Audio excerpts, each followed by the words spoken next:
Hello, everyone. Welcome once again to Coach's Clinic. I am Coach JJ, so I'll be working with you for today's session. And today's session, we're going to talk about warming up before your workout. Okay, and so that's going to be the purpose of today's workout, right? Is to educate you on the importance of doing a warm up before your workout. Also, I'm going to discuss what to include as part of your warm up, even the order in which you can do the activities that are part of your warm up. But also, I'm going to demonstrate a sample warm up routine for you. Now, I do want to point out there's no one way to do a warm up, just like there's no one way to do a workout, right? There are various ways to go about that. The tools I'll be using today will be, of course, floor space, right? You're always going to need floor space for anything you do. So make sure you have some of that available for you if you're going to do this at home. Also, I'm going to use a foam roller. I have a small barrel roller right here, a sports ball with a lacrosse ball. Same thing with a massage stick. I probably won't use that, but you can absolutely include that as part of your warm-up. You can use all sorts of other tools too. But if you are still looking for these types of tools to include with your fitness arsenal, again, visit goldenhomefitness.com and go over to our shop page, which you'll be able to see all sorts of fitness equipment available to you, and even supplements as well if you want to look into that.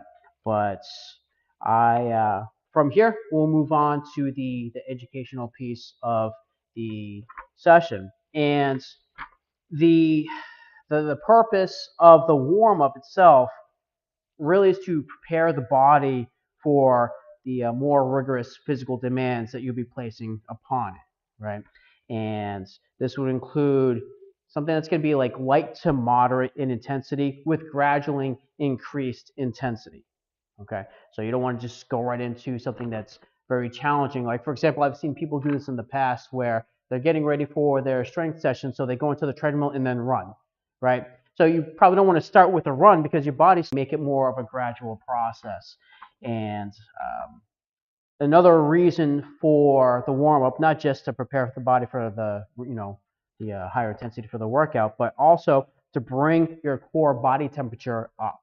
And just a quick fact: about 1 degree of an increase in your body temperature will lead to roughly like a 13% increase in the metabolic rate within your cells. Okay, so your metabolism is going to increase there, which is going to allow you to burn more calories. That's why when you do your workout, you do see higher increase in calorie expenditure.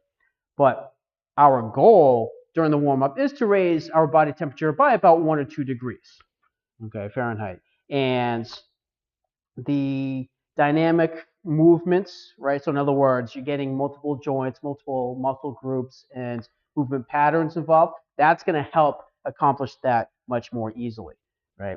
And the benefits to raising your core body temperature is to, again, increase your metabolic rate, like I just mentioned, but also to redistribute the blood to the working muscles for the workout coming up.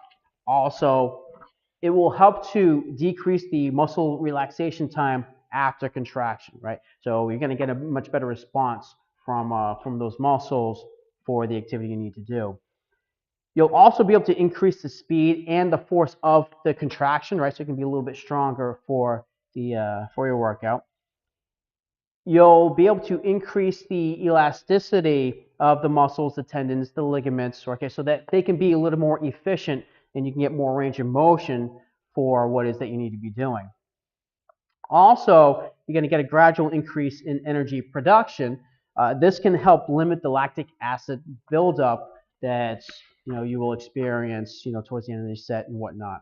And now I do want to point out that when it comes to soreness, muscle soreness, right, delayed onset muscle soreness, DOMS, the warm up certainly is going to help with that, right? Help alleviate some of that, so it's not going to be as intense, as it could be, especially with the newer activity you might be doing. So if you tune in next week, Coach Kyle will be going over soreness and different aspects of that and what you can do. So go ahead and tune in to that next week. But let's see, the other benefits from increasing your core temperature would be to reduce the risk of abnormal heart rhythms. Also can help reduce injury risk. Right, that's one of the big reasons why we think about doing a warm up anyways, to reduce your injury risk, and that will happen because you will increase the neuromuscular coordination, right? So your brain muscle connection will be more efficient. It will function much better, and everything will be in sync, right? Your movements will be more efficient. You'll be able to delay fatigue because, of course, when you're more fatigued, you're more likely to get hurt because your movement patterns are going to be off, right? You'll be slower and whatnot. So that's very important. Also, the tissues in your body, right? The working tissues are going to be less susceptible to damage, right? And as we do train, and you definitely notice this with strength training, the microfibers in your muscles do become damaged, right? Especially with a load that your body's not used to handling. So that's what ends up creating that soreness over time. Your body needs to repair itself. So why rest is also a very important part of recovering from your workouts, right? You do need to have rest. All right. So those were the benefits of your warm up and increasing your core body temperature and whatnot. So when it comes to the actual warm up at hand, what do we need to include? Okay. I mean, if I walk on the treadmill, is that good enough? Maybe. It could be depending on what you're going to be doing. But you do want to think about the amount of time you're spending in your warm up, right? 5 to 10 minutes or so with your warm up. That's going to vary depending on your own conditioning level, right? So if you're a well conditioned athlete, you may not need to spend as much time, but then again, it's also going to depend on the activity you're doing, right? So if you're doing you're going to be participating in a higher intense activity, you may need to prolong that warm up activity just to make sure your body is prepped and ready to go. The Someone who is deconditioned may need a little bit longer because their body is going to need to gradually adapt to the movement patterns you might be doing. So generally 5 to 10 minutes, though. Some cases, special populations, whatnot, it could be even longer. Now, I also like to include self-myofascial release, and that would involve using like a foam roller or some sort of lacrosse ball, some sort of massage technique, and that's going to be great because it's one way to help get the tissues to warm up and improve blood circulation through those specific regions. So it's going to allow you to move a little bit easier because whatever adhesions that are there, that stickiness, you can help undo. You can help get that release so that you're not as stuck, right? You don't feel that stickiness as much. Now, stretching is a little tricky here. It depends on the type of stretching you're doing, the type of activity you're doing, and oftentimes there's been that, for as long as I know, there's always been that debate. Do I stretch before the workout? Do I stretch after the workout? Do I do it before and after, right? And the answer will vary, again, depending on what you're doing. If you are, let's say you're doing, I don't know, a more conventional strength training session, right? Then you may not necessarily need to be doing static stretching or just holding a stretch. Like if you're doing your quadriceps and just holding it, right? You may not necessarily need to do that. Or even practicing for a sport that's coming up, like soccer, for example, static stretches may not necessarily benefit you. Research has shown that holding your stretch for any more than 30 seconds may actually impede your results for the activity you're trying to do. However, there are certain activities in which you may need to hold it because it's more focused on increasing your range of motion, right? Lengthening those muscles so you can get more movement. So it all depends on what you're doing, right? But the one thing is, the optimum flexibility is going to come at the end of your workout, right? When you've already done your movements, the loading on your body and so forth. And the static stretches probably best during the cool down phase, right? Because when you do hold your stretches, especially anything beyond 30 seconds, up to 30 seconds, it may not make a difference. It may not benefit you, but it may not hurt you either.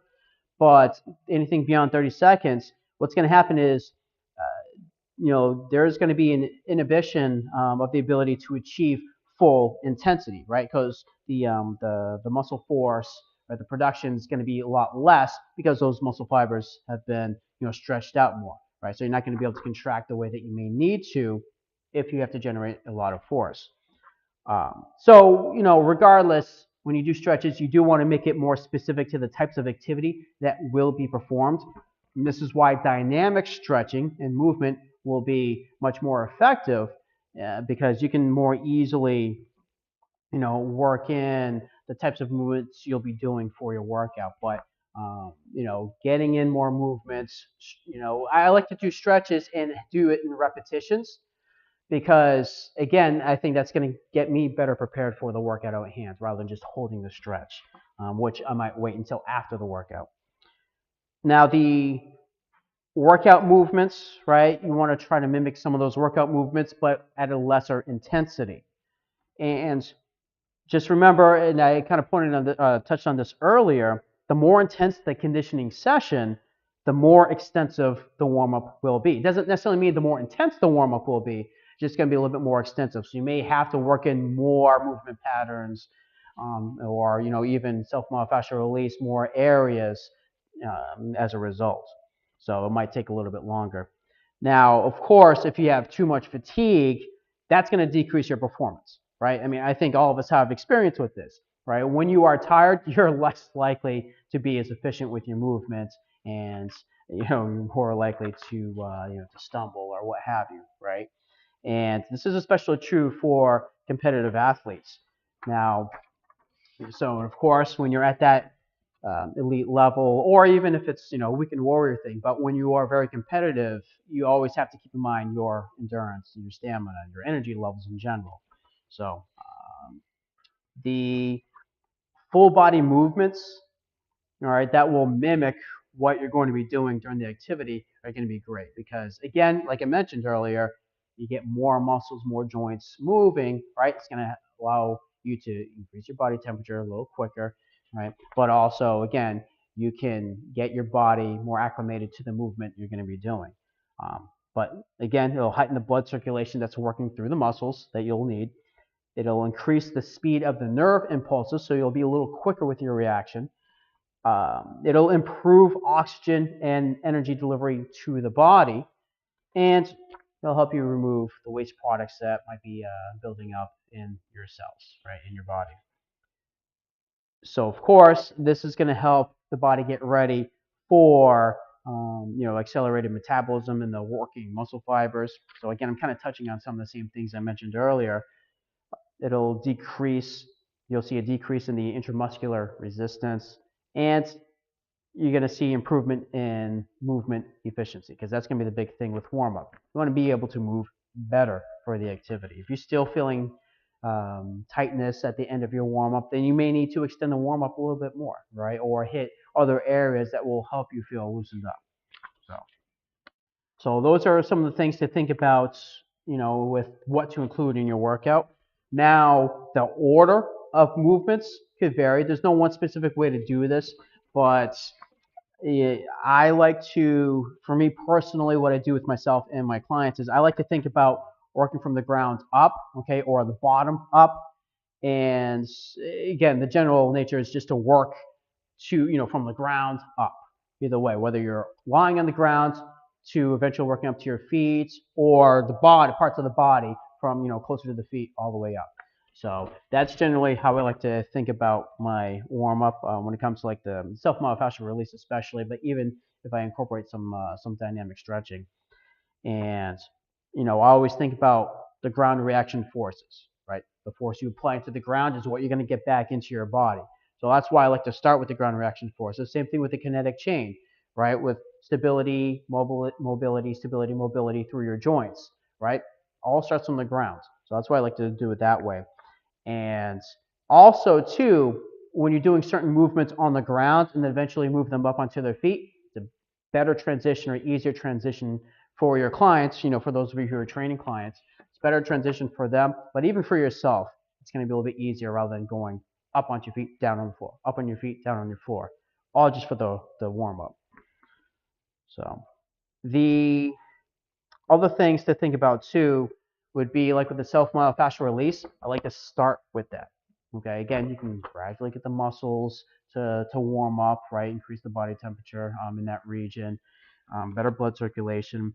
And then I like to add in some dynamic stretching afterwards, which oftentimes doing the self-myofascial release and then going right into the dynamic stretching is a good idea anyway, or even static stretching if you're just doing a recovery day. Um, but movement, I like to throw that in towards the ends. You can also maybe get in a little bit of stretching after you've done the other activities, the movement activities. You can always do that too. I know some people will do that, but for time's sake, I like to limit my warm up to the areas and movement patterns that will be in use during the workout, right? So if you only have, let's say, 45 minutes to work out, having a 10-minute warm up, it's going to take up a good chunk of that time because if you still have to do a cool down too, you have less than a half hour to work out.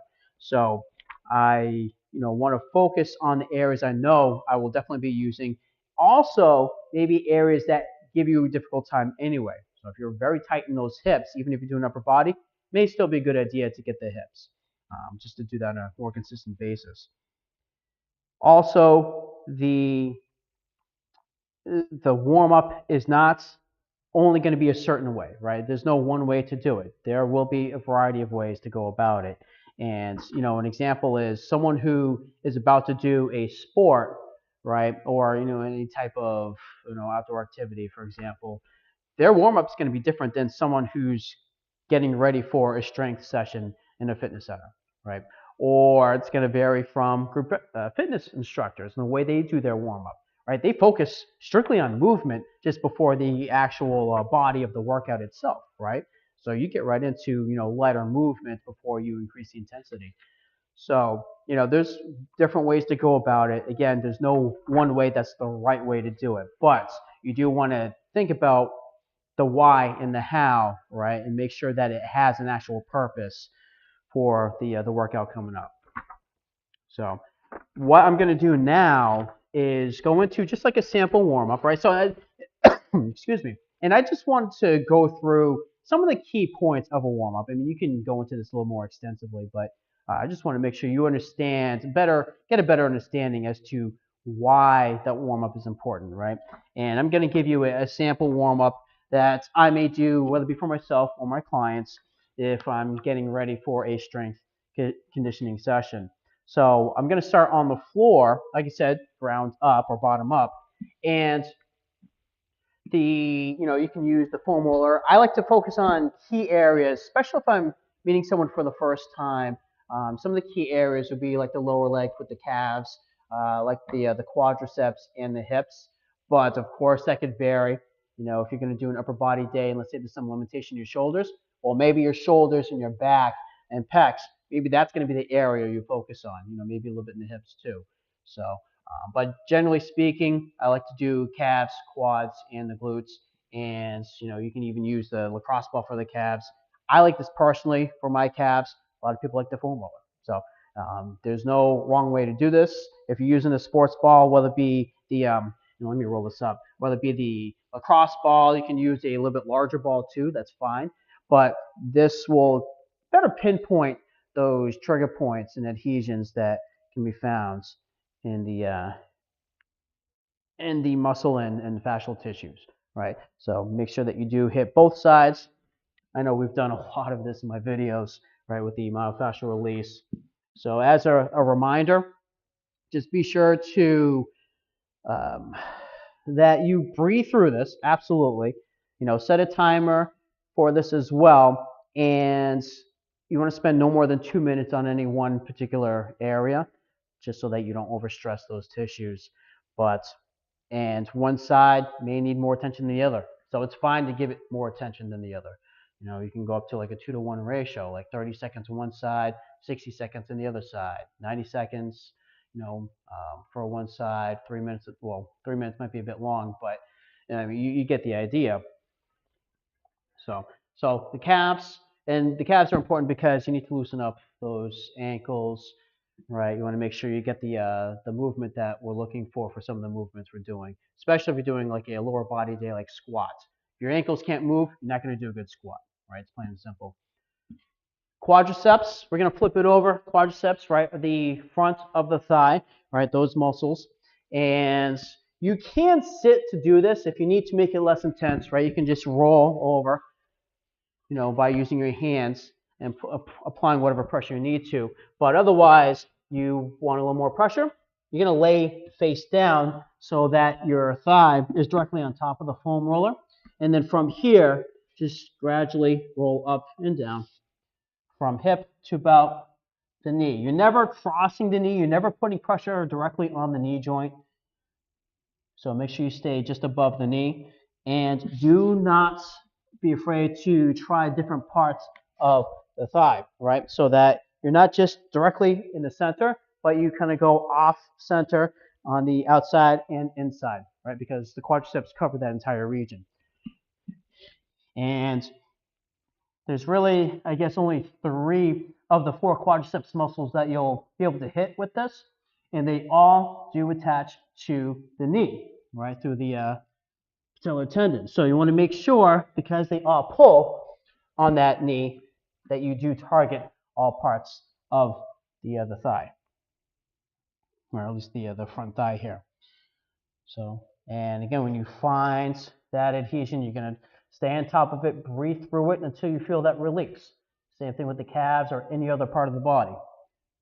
I know today I'm just kind of rolling through just to give you an idea of the range and the area that you're going to be targeting. But that would be for the quadriceps, and then we'll move on to the hips, more targeting like the glutes, right in that area. So as we sit on top of the foam roller, right, just like if you're sitting on a log on the ground, right, you're going to sit on top, start where the sit bone is, where you can feel the sit bone, and then as you roll forward, right, your hips will move forward, and you're going to go to the top of the pelvis, right there at that crest. That's going to be the absolute highest point while we work on those glutes. Because it's a large area, you may have to kind of roll on the foam roller to hit a little bit more of the outside of the glutes as well. Again, just find that spot, stay on top of it when it's screaming at you. And then when you feel it release, slowly move off and then onto the other side. So I'm going to go ahead and switch. You'll notice that one leg is extended. That's where I'm putting most of the pressure, right? It's going to be on that hip. So in this case, my left leg is extended, so I'm on my left hip. My right leg will help with leverage so that I can actually move up and down. My left arm is on the floor as well to keep me up, because I don't want to fall off the foam roller. Good thing is, if I fall off, I'm not falling far, but you certainly don't want to land awkwardly at any point. So always make sure you have your balance, you have a controlled movement. All right, so that's, again, you don't have to just do those 3 areas. You can add, you can replace, right, depending on what your needs are and the activity that is coming up. So, but that's just, those are 3 key areas that I do like to focus on, because I know they directly will affect how I stand, right, and how I move.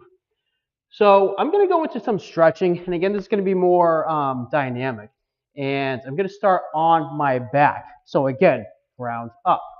So as I'm lying down on my back, I'm going to try to keep my back comfortably flat on the floor, so that even includes the low back, right?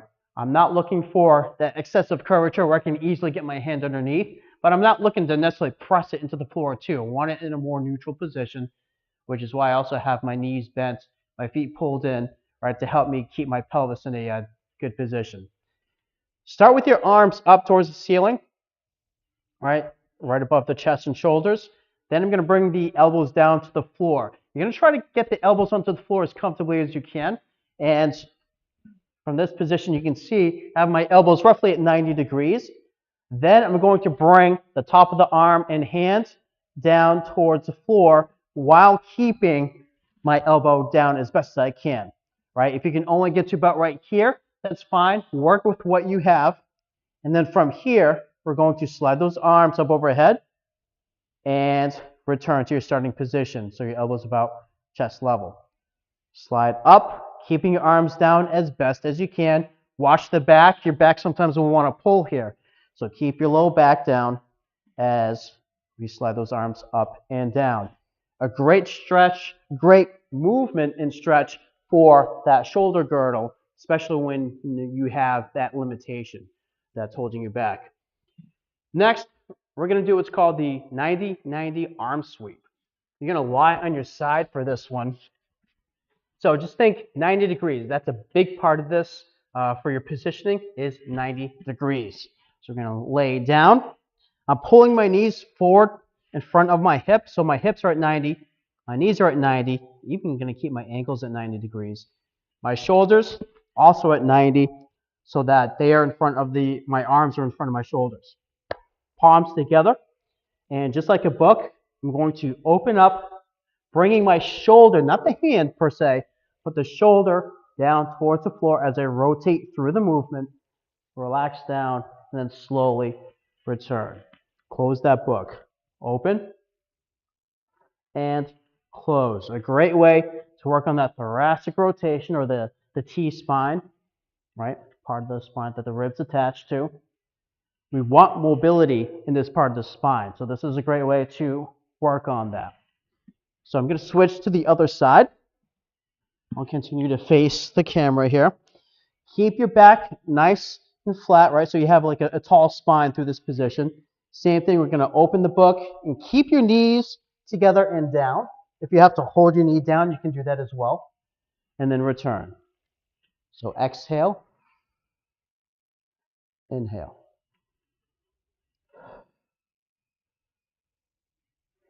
And this is where you're going to find out quickly whether you have good range of motion in this part of the back or not.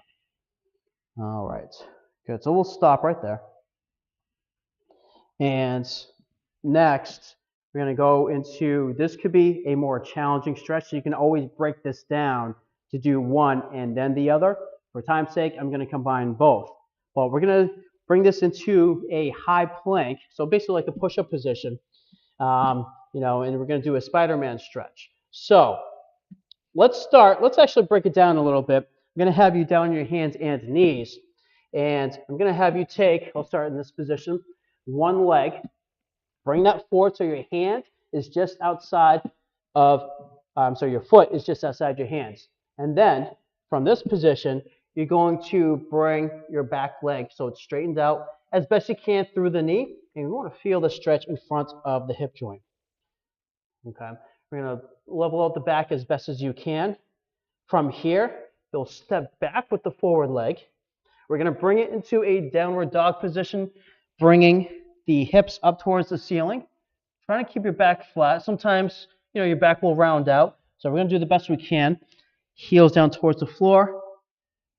Back to the high plank and step forward with the other foot. And again, if you have to bring the knee down first, do that. That's fine. And then you can straighten out that leg. So I'm going to go through the motion here now that I've broken it down. So from here, feet hip width apart. Downward dog for about 1 to 2 seconds. Plank, step forward for 1 to 2 seconds. Again, downward dog, Spider-Man. And I like doing this because you can really get a lot going here. You get to stretch the front of the hip, especially for those, if you're going to be lunging or you're going to be doing some running or what have you. There's a good area to stretch out, right? It's an exaggerated stride in that position. But also with the downward dog, you can stretch the posterior side of the body and the calves. There's different ways to do that too, but we'll start with that, just combining those two movements. So that is the stretching section. Again, you can add more, you can replace, what have you. That's just an example. Movement on the floor. I'm going to have you start with the bird dog. Bird dog is always a good warm-up activity to incorporate, especially if you're a more seasoned exerciser. So hands and knees, so your hips are stacked over your knees, shoulders stacked over your wrists. We're going to extend one arm forward. I'm going to extend the left arm and then the right leg back behind. Pushing through the heel. Notice my toes point downward towards the floor. I'm going to slowly return. I'm going to alternate now, right arm, left leg. But again, with my leg, I'm not going up to the ceiling. I'm not bending the knee up. I'm just straightening it out, pushing through the heel so I can get much better, more effective glute activation. One reason for this exercise, glute activation. It also can target the trunk, right? So you get an anti-rotation because you're keeping yourself from falling in either direction, right? You're trying to keep yourself from twisting. So you get a good exercise from that, good benefits. From here, we'll do one more from the hands and knees, and this is, now we're going to use the muscles to work in that rotation through the spine. So hands and knees, again, trying to keep that back flat. I'm going to have you place your fingertips behind your ear, not the head, behind the ear, elbow out wide. Then you're going to twist down, elbow towards your hands, that's on the floor. And then you're going to turn away, so your chest is turning away from your arm in the floor, elbow to the ceiling, slowly return down. So now you're working against gravity to do this movement versus when we're on the floor, right? The focus was more of a stretch. So after you do, a handful of repetitions there, maybe between 4 to 6, more if you feel like you need it, we'll switch and do the same for the other side.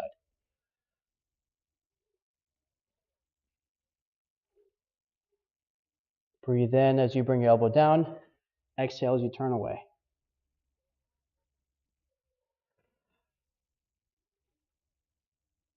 Good, good. And also, when we do that position, not only are we trying to mobilize through the spine, we're trying to stabilize the hips so they're not swaying back and forth, right, as you twist from one side to the other. All right, now let's slowly bring it up onto our feet. You could also do like an exercise that's on your knee and then work up to your feet, but today I'm just going to bring you up onto your feet. And this one you can do without holding on to anything. This might be a little bit easier if you have some sort of surface or bar or table to hold on to. But what we'll do is we're just going to really work the hip joint by bringing your leg out and in, because we can hit the abductor muscles, the outer hip muscles, as well as the adductor muscles, and we can really loosen up the hip in this position, right in the lateral plane. So now, of course, I'm doing this on a mat, so stabilizing with my feet is even more tricky. If you have a harder floor, harder surface, it's going to be easier to stabilize, right? So another good way to really strengthen up the foot and lower leg. I'm going to switch to the other side. Maybe if you're doing like upwards to 10 repetitions, depending on the activity, you may even be able to go for a little bit longer. But good way, again, to work in that lateral plane, which most of what we do is in front of us, right, in the sagittal plane or just forward. So now, squats. You're going to keep your feet maybe slightly wider than the hips, the toes, either pointing forward or slightly turned outward. And we're going to, again, sit into this movement. Watch the knees. Make sure they're not caving inward. You want to keep the knees pointing in the same direction as your toes.